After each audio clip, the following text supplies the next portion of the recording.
In this section, I'd like to explain the application of the differential equation in the case of linear models. So we consider the motion of an object attached to a spring. So we can easily find that the oscillation motions can be observed. When the spring is shrinked, then springs try to return to the natural length of springs. So force is applied to the object.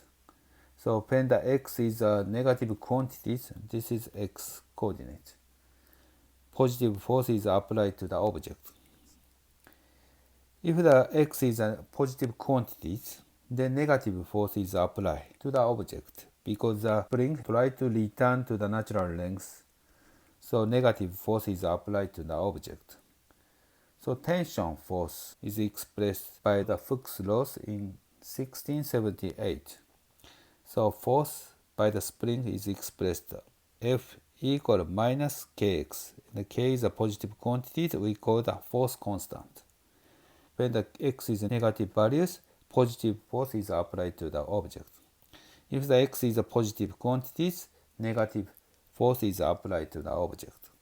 We can explain the sign of the force using this formula for the tension force. So we consider the motion of the object, simple harmonic motion. Equation of motion is expressed mass times acceleration is a force. So mass times this is acceleration is expressed the second derivative of x with respect to t, and this minus kx corresponds to the force. So ma equal F is m times second derivative of x with respect to t equal minus kx. So if we divide it by the m, equation becomes this equation. So this is a second order differential equations, linear second order differential equations.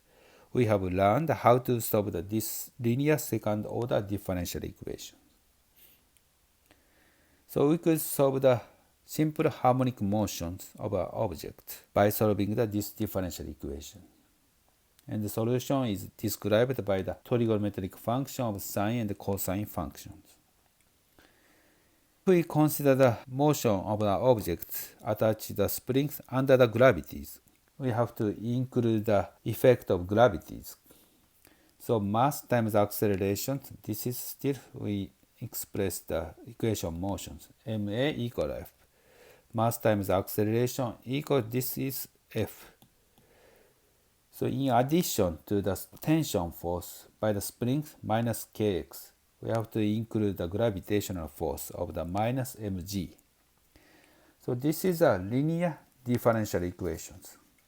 So if you express the second derivative of x with respect to t plus k over m x equal minus g.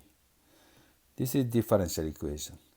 To solve this differential equations, I have explained how to solve. First one, you have to solve the homogeneous differential equation. First step, you need to solve the homogeneous differential equations and find out complementary functions.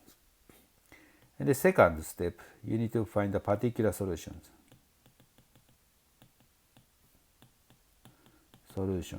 of x sub p. And as a third step, you can find the general solution by summing up the two solutions, x sub c plus x sub p. So this is a general step to solve the differential equations. Sometimes you would like to consider driven motions. Some external force is acting on the object instead of the constant force of the gravities. Then F sub E to the right hand side of the equation. When the external force is a periodic force, F sub E is F sub 0 sine alpha t. Equation is expressed this equation. To solve this equations again, we can use a standard method. First of all, we'd like to solve the homogeneous differential equation. In the second step, we find a particular solution. In the final step, we add the two solutions of the complementary function and the particular solution to find the general solution. Okay, this is the application of the differential equation to a problem in physics. Okay, this is the end of this session.